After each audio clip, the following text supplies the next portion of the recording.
He said he was going to with a shotgun. He takes her cell phone from her. He starts scrolling through her cell phone and walks away. She tries to get her cell phone back from him, and he's walking towards his car, and he says, "Look what I got." She didn't know what he meant, and he retrieves a shotgun out of the trunk of his car. It alarmed her. She said she feared for her life. This is all from a very bad breakup. Just wouldn't let go. She was 18 years old when all of this happened. Today's courtroom drama is tense. Judge Boyd has a big call to make. Throw the book at this defendant, or let him off with a slap on the wrist. This isn't a one-time mistake. He ignored boundaries, kept contacting his ex, and wouldn't back off, even after a restraining order. Then came the alarming part. Threats to harm himself. Restraining orders aren't suggestions. They're the law. Now it's up to Judge Boyd to decide, mercy or maximum consequences. Police were called because this defendant contacted the uncle, made some, and this is part of State's Exhibit Number 1 that was already given to the court as part of this plea bargain agreement, left a message where he was threatening retaliation against Jade Olguin. They had been in a dating relationship. They were no longer in a dating relationship. Also in that threatening message, videos were attached. One of the videos attached was her before the defendant had reached out again to the same victim, Jade Olguin, saying he needed to talk to her. She agreed to talk to him because he said he was going to with a shotgun. She is with another female. They meet at a park. When they're at the park, he takes her cell phone from her. He starts scrolling through her cell phone and walks away. She tries to get her cell phone back from him, and he's walking towards his car, and he says, "Look what I got." She didn't know what he meant, and he retrieves a shotgun out of the trunk of his car. It alarmed her. She said she feared for her life. He also displayed the shotgun, threatened harm to her. That is the terroristic threat. He's arrested for that offense. As part of that offense, there's supposed to be no contact with the victim. As I earlier told you, he was booked in March, released May 20th on 2019. On that same day he was released, May 20th, 2019. He's charged with violation of the bond conviction, violation of protective order. Jade Olguin calls the police, shows the police a screenshot from her phone where this defendant private messaged her, contacting her. I'll never understand why some people can't just move on. If someone doesn't want you in their life, walk away. End of story. But this defendant, he went way past heartbreak. Disturbing threats. A suspicious item pulled from his vehicle. This isn't just poor judgment, it's a flashing red warning sign. And sadly, cases like this seem to be popping up more and more, especially with younger people. Maybe it's social media, maybe it's something deeper. But stalking and harassment aren't just bad decisions. They're crimes. Period. Now let's get back inside the courtroom and see how Judge Boyd handles this. All right, so does he have any other criminal history? Oh, Your Honor. It shows there's 4 cases in Bexar County, but the terroristic threat was inputted twice. So these are the only cases that he has. He has no other criminal history. This is all from a very bad breakup. Just wouldn't let go.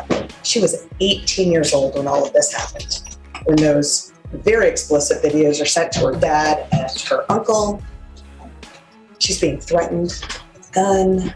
She's being contacted after he's been ordered by a court not to contact her. The plea bargain in this case is a cap of 12 months state jail. I think 12 months is appropriate in this case.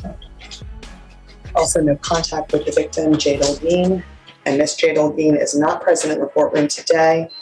She just wanted to be notified as to the sentencing, so there will be no victim impact. Defense? Your Honor, With regards to the cap of the 12. my client has taken responsibility. There is no more contact with the young lady. And speaking with him, he has made it abundantly clear that he understood that this was not a smart move on his part, that it was rather childish, rather dumb, and he he basically knows better. He has moved on in his life. He has other people that he is now seeing. His mother was here at the last hearing. They're very concerned about him. They do love him. Nobody wishes anything wrong on Miss Holguin. Is there anything you wish to say? Yes, just that. Just I know. one moment. Let me have you raise your right hand for me. You solemnly swear affirm the testimony you give will be the truth and nothing but the truth, so help you God. Yes, ma'am. Right, you can lower your hand. Could you state your name for the record? Kevin Johnson. Right, what did you want to say? Just I know what I did was wrong. A couple of years, regardless of how long it was ago. I know that it was wrong and I shouldn't have done it. And since then, I think I've become a better person. And I mean, I have a new girlfriend. We've been together almost 4 years. So here's the twist. This man actually has a girlfriend he's been with for 4 years. That's a shocker. And it makes me wonder, what happens if she ever tries to leave? Think about it. When he was around 20, his relationship barely lasted a few months, maybe a year, and yet he still crossed serious lines. Now, after 4 years together, the stakes are way higher. And I can't help but question if his current girlfriend even knows about his past. For most people, that history would be a massive red flag. What about you? Would you stay with someone if you found out they had this kind of record?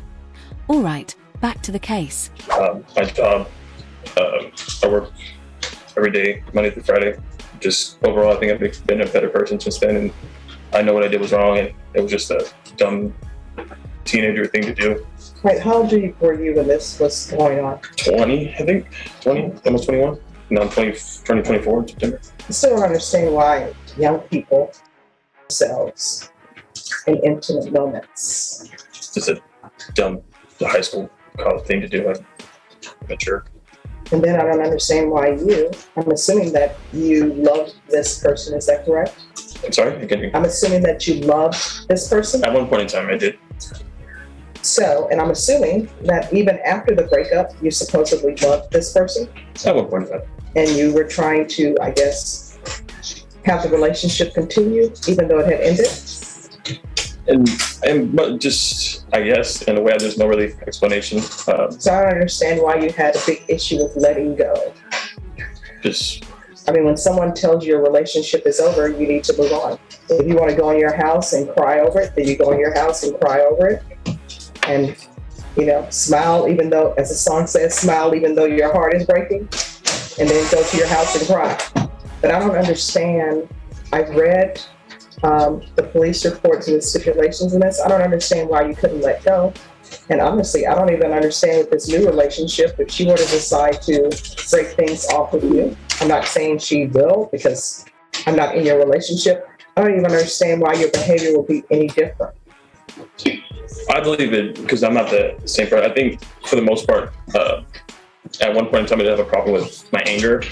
But since then, I mean, I'm not an anger person anymore. What have you done to improve your anger Just issues? changing people I've hung around, who I put myself with, who I associate my time with, and just that kind of stuff. Certain family members don't talk to anymore. Just that, all that kind of stuff. Just kind of, and then just talking every day about my problems rather than. But anger is your reaction to situations. So I don't understand how you're just saying, it appears to me, and if I'm wrong, please correct me. It appears to me that you're just saying that I don't put myself around people who may anger me. It doesn't appear that there's anything that has changed about your getting angry. When I'm getting angry or something that upsets me, I just talk about it rather than not talking about it and getting more angry. That always seemed to be my problem before. When I would be upset, I would just let it be upset and then make myself more angry rather than talking about it. Oh my God. Well, that was short. A quick, polite apology from the defendant. But is that really enough to tip the scales? I'm torn here. Part of me thinks a few years behind bars might be the only thing that drives the message home. The other part wonders if a few months would still be enough to make him think twice. Either way, the choice isn't mine, it's Judge Boyd's. So let's head straight into sentencing and hear exactly what she has to say. Well, Your Honor, for a lot of the reasons that the state has pointed out, his age, his record, I think he's acknowledged that he understands and takes responsibility for everything he's done. I would ask for leniency to allow him to demonstrate to the court that he can be a different person. And even when he gets out, he will still be under the control of the state for a while. So we would ask that the minimum be considered, Your Honor, and given to him. All right, the court will sentence you to 10 months in the state jail facility, give you credit for any time served, and that credit will include a total of 23 days. All right, good luck to you. We can go off the record. Mr. Johnson? All right, so at some point in your life, you may have children. It may be a daughter. It may be a son. I hope that you will speak to them about this issue so that they won't do the same thing. I can tell you that the person that you supposedly love, you shouldn't do hurtful things. Even when they break up with you, you're just supposed to move on. You know, maybe write a letter, will you take me back? But then if they say no, then the relationship is over and you call it a day.